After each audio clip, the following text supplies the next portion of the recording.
여러분, 이 답다라는 말이 있습니다. 답다라는 말이 있는데요. 이 말은 이 갖고 있는 성질이나 특성을 잘 살려서 나타내는 것을 무엇 답다라는 말을 합니다. 하나님께서 천지를 창조하실 때 보시기에 좋았더라라고 말씀을 하셨습니다. 이 말은 하나님이 창조하신 것마다 하나님이 의도하신 성질이나 특징들이 있습니다. 그런데 이 모든 것들을 하나님이 창조하셨는데 그 특징이 그대로 나타나서 하나님이 참 좋았다라는 말입니다. 바로 여기에 이 말이 바로 답다라는 말과 같은 의미입니다. 이것은 사람에게서 아주 분명하게 나타나는데요. 우리는 흔히 너답다 또는 나답다라는 말을 하는데 이 말은 자신만의 개성이나 또 취향, 성격 등을 그대로 표현하고 또 나타내며 살아가는 것을 나답다, 너답다라는 말을 합니다. 다른 사람을 방해하지 않으면서 또 다른 사람을 불편하게 하지 않으면서 또 본인이 원하는 방향으로 살아가면서 자신의 삶을 즐기는 것을 나답다라고 말을 합니다. 우리 그리스도인들도 그리스도인다워야 합니다. 우리 그리스도인들이 세상에서 그리스도인다워야 하는 이유가 있습니다. 그것은 우리는 유별나기 때문입니다.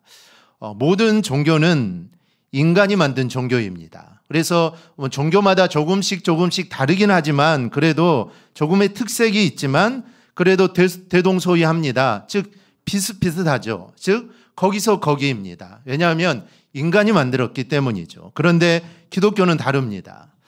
기독교는 인간이 만든 종교가 아닙니다. 천지만물을 창조하신 하나님께서 직접 당신을 예배하도록 하셨기 때문이죠. 이 출애굽기를 보면 하나님이 모세를 바로에게 보내면서 이렇게 말씀하십니다. 내 백성을 보내라. 그들이 나를 섬길 것이니라. 그런데 이 말씀을 계속해서 하십니다. 즉 재앙이 있을 때마다 계속해서 말씀을 하시죠. 즉 인간이 신을 찾은 것이 아니라 창조주께서 인간을 찾아오셨다라는 것입니다. 그리고 하나님을 어떻게 섬기고 또 사람과의 관계는 어떻게 해야 되는지 인간이 만든 게 아니라 하나님께서 직접 써서 계명으로 우리에게 주셨습니다. 이렇게 기독교는 하나님이 직접 만들어서 우리 인간에게 예배하게 한 종교이기 때문에 이 다른 종교하고는 전혀 다릅니다. 그래서 하나님을 믿는 우리 기독교인들은 기독교인답게 우리는 살아야 하는 것이죠.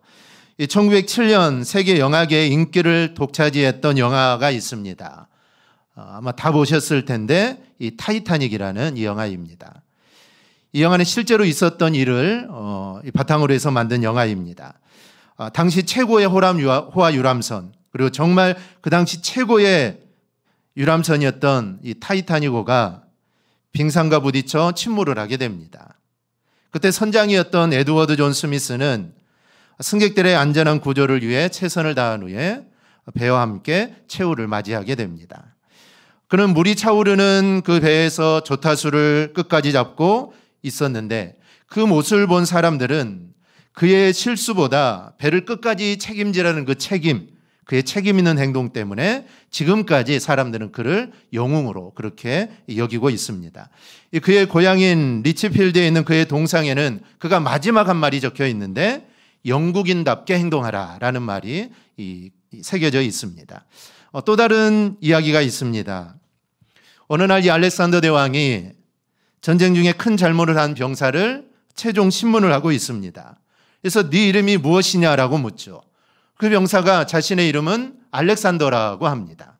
그러자 왕이 기분이 나쁩니다. 그래서 다시 묻죠. 내 이름이 무엇이냐?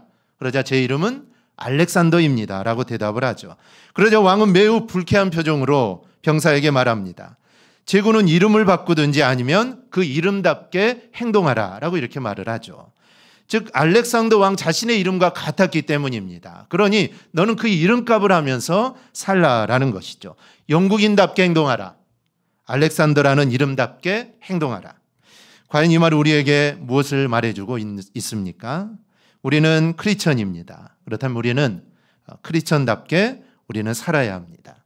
크리스천이라고 말하지 말든지 아니면 크리스천이라면 내가 크리스천인 것을 나타냈다면 우리는 크리스천답게 우리는 살아가야 합니다. 그렇다면 성도답게 살라 크리스찬답게 살라는 말은 어떤 의미가 있을까요?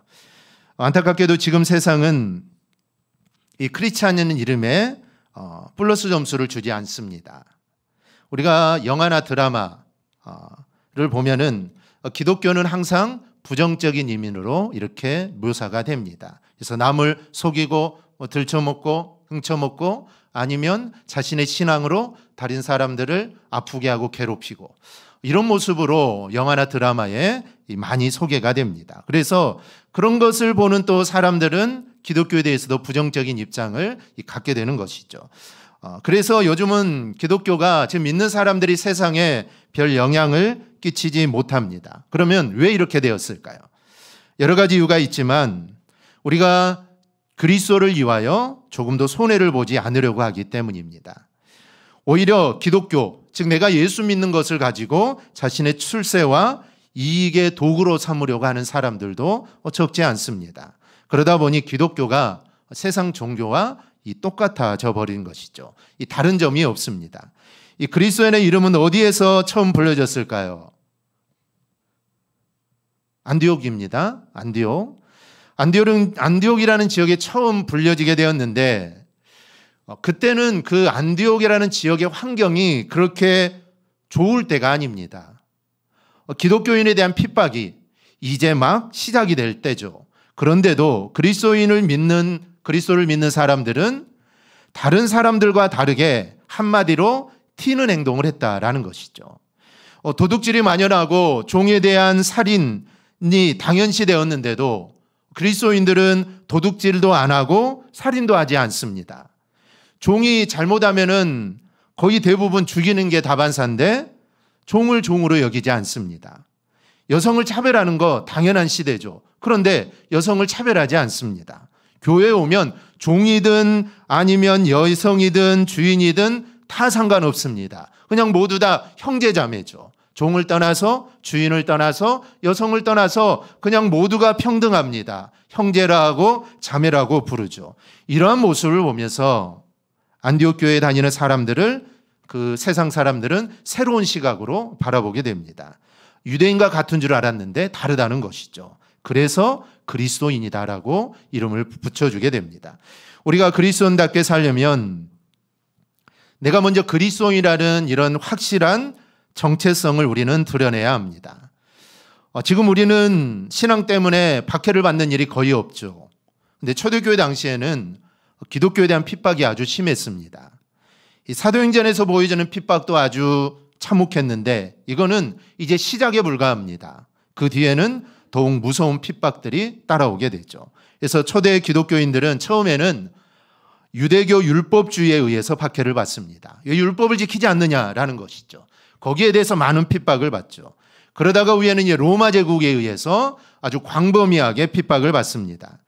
특히 로마 제국의 박해는 우리가 상상을 초월할 정도로 아주 잔인했는데 이 박해로 수많은 성도들이 순교를 당합니다. 과거 우리나라에도 그런 때가 있었습니다.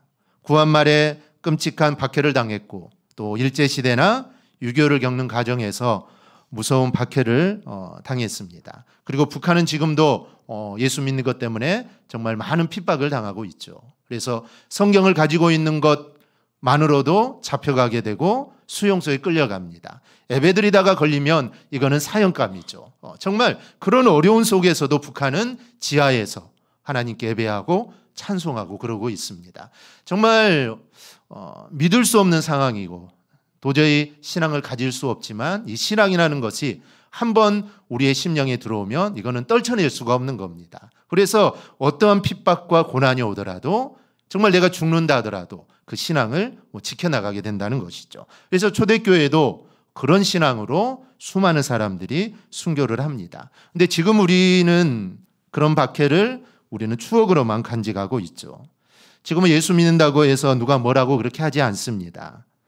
자기 믿음만 지키면 되는 세상이죠. 그러니 박해니 시련이니 핍박이나 하는 말이 오늘날의 우리 성도들에게는 그렇게 크게 다가오지가 않습니다. 그러나 기독교인은 박해를 당해야만 하는 사람입니다. 왜냐하면 세상과 우리는 타협할 수 없는 사람이기 때문이죠. 세상과 적당히 타협하며 살면은 박해는 받을 필요가 없습니다. 그런데 우리는 세상과 타협할 수 없고 그러니 우리에게는 박해가 있을 수밖에 없다라는 것이죠. 이런 현실에 있는 우리 그리스도인들에게 본문은 두 가지를 말씀합니다. 첫째는 고난에 참여하는 것을 즐거워하라 라고 이야기하죠. 12절 13절을 보면 너희를 연단하려고 오는 불시험을 이상한 일 당하는 것 같이 이상히 여기지 말고 오히려 너희가 그리스도의 고난에 참여하는 것으로 즐거워하라. 아멘. 시험을 당한다라고 표현합니다. 고난에 참여한다라고 표현하죠. 시험은 당한다는 표현이 맞습니다. 일부러 불시험에 참여할 사람은 없기 때문이죠. 그래서 시험은 내가 당하는 겁니다. 그런데 본문은 이 시험이 연단하려고 오는 불시험이다라고 말을 합니다. 내가 그리스도인인지 내가 그리스도인이 아닌지 가려내는 시험이 아닙니다. 이 시험은 나를 더 그리스도인답게 더 단단하고 강한 성도로 나를 성장시키고 연단하기 위해서 나에게 오는 시험이라는 것이죠. 일본의 유명한 문인이요 그리스도인으로서 이 빙점이라는 이 소설을 쓴 미우라 아야코 여사가 있습니다. 근데 이 여사는 그녀는 태어날 때부터 탯줄이 목에 감겨서 가사 상태로 태어났고 그는 수십 년간 폐결핵, 직장암 같은 치명적인 고통으로 평생 동안 고통을 받았습니다. 여기에 대해 세상으로부터 믿음이 있는데 왜 병에 걸리느냐? 세상 사람들이 이 여인을 조롱하죠. 왜 믿는데, 왜 예수를 믿는데 그런 어려움을 당하고 그런 병에 계속 걸리느냐? 아마 이런 시선들이 이 여사를 더 힘들게 했습니다. 그런데 마침내 사경 속에서 은혜 가운데 평화를 얻는 순간 병을 앓지 아니하면이라는 제목으로 다음과 같은 글을 남겼습니다.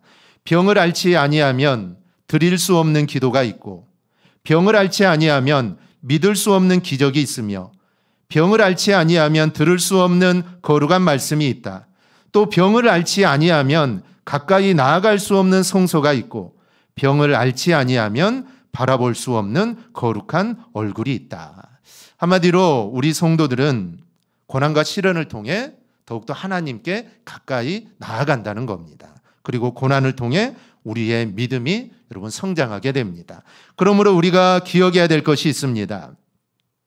이 땅의 시험과 고난은 우리를 연단하고 우리를 정화하기 위한 하나님의 귀한 은혜와 선물임을 여러분 기억하시기를 바랍니다. 그러니 나에게 시련이 오고 고난이 올수록 원망과 불평할 것이 아니라 오히려 기도와 믿음으로 우리가 이겨냄으로써 이를 통해 더욱 아름답게 빛나는 정금과 같은 그런 존재가 될 수 있기를 바랍니다. 그래서 이어지는 말씀, 고난에 참여하는 것을 즐거워하라 라는 것입니다. 고난에 참여할 사람이 누가 있겠습니까? 참여하려면 즐거운 일, 행복한 일에 참여하고 싶지 고난이나 실험거리에 참여하고 싶을 사람은 없습니다. 그런데 오늘 성경은 그걸 참여하라는 것이죠.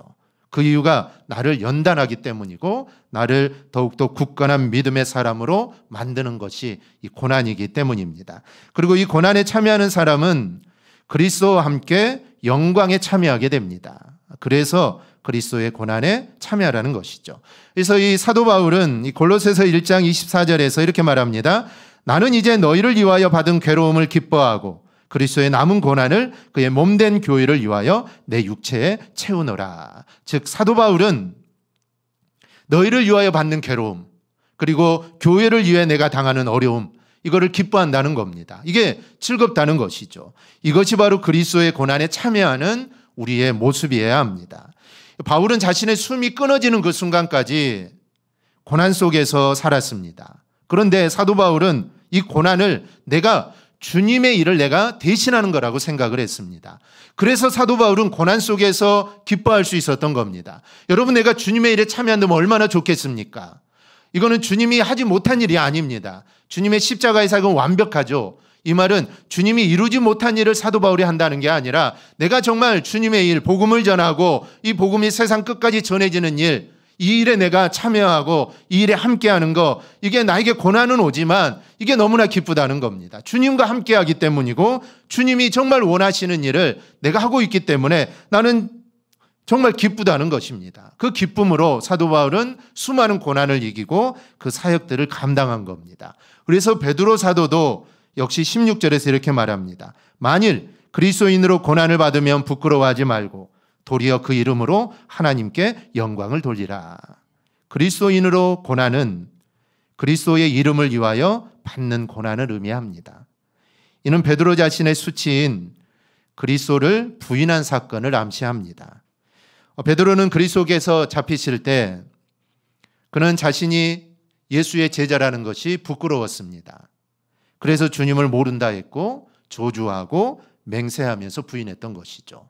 그게 부끄럽지 않았다면 나는 예수의 제자라고 당당하게 말했겠죠. 그런데 그 당시에는 그게 너무 부끄러웠던 겁니다. 내가 예수의 제자, 지금 이렇게 잡혀가 있는 그 사람의 제자라는 게 너무나 부끄러웠던 것이죠. 하지만 이제는 그리스도인이라는 사실을 이제 자랑스럽게 이야기합니다. 환경이 좋아진 게 아닙니다. 핍박이 사라진 것도 아니죠. 이 당시에는 그리스도인이라는 이름만 붙어도 고난과 핍박을 당하던 시대입니다. 그럼에도 베드로 사도는 그리스도인이라는 이름으로 영광을 돌리라고 우리에게 말씀을 합니다. 여러분은 얼마나 그리스도인답게 그렇게 살아가고 있습니까? 얼마나 세상과 구별되며 여러분 살아가고 있습니까? 목사는 그리스도인답게 세상과 구별되며 살아가는 게 그래도 좀 쉽습니다.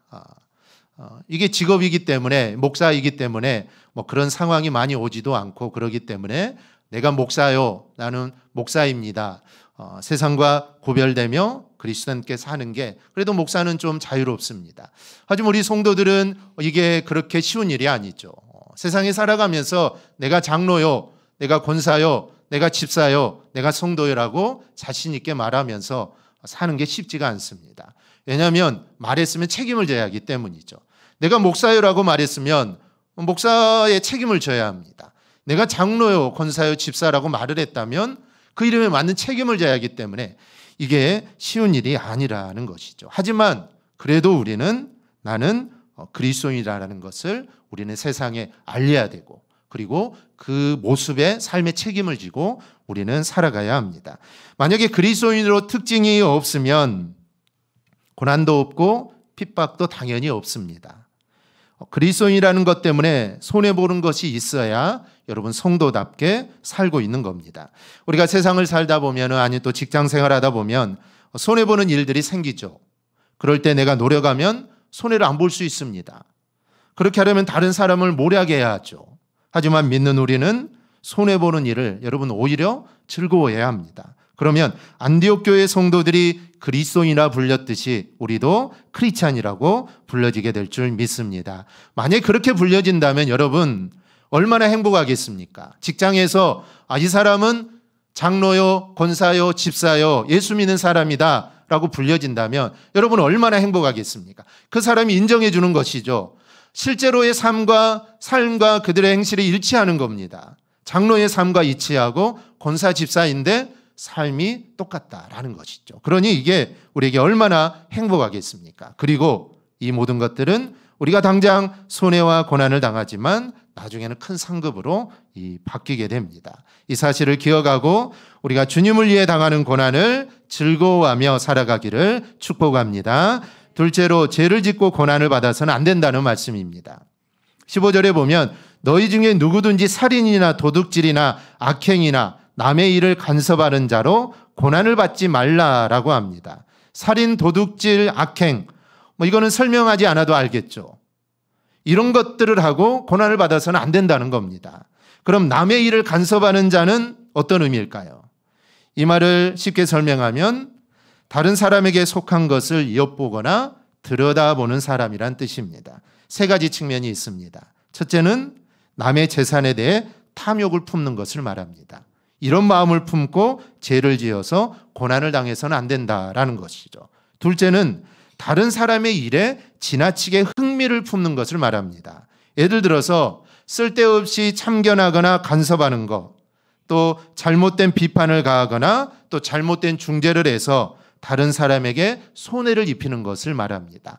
이런 것으로 인해 고난을 받지 말라는 것이죠. 셋째는 자기와 관계없는 이질적인 것을 엿보는 것을 말합니다. 즉 그리스도인에게 적합하지 않는 행위를 하거나 또 그리스도인에게 어울리지 않는 사업에 종사하는 것을 의미합니다. 그런 것을 하면서 죄를 지어서 내가 지금 고난을 받고 있다라고 말하지 말라라는 것이죠.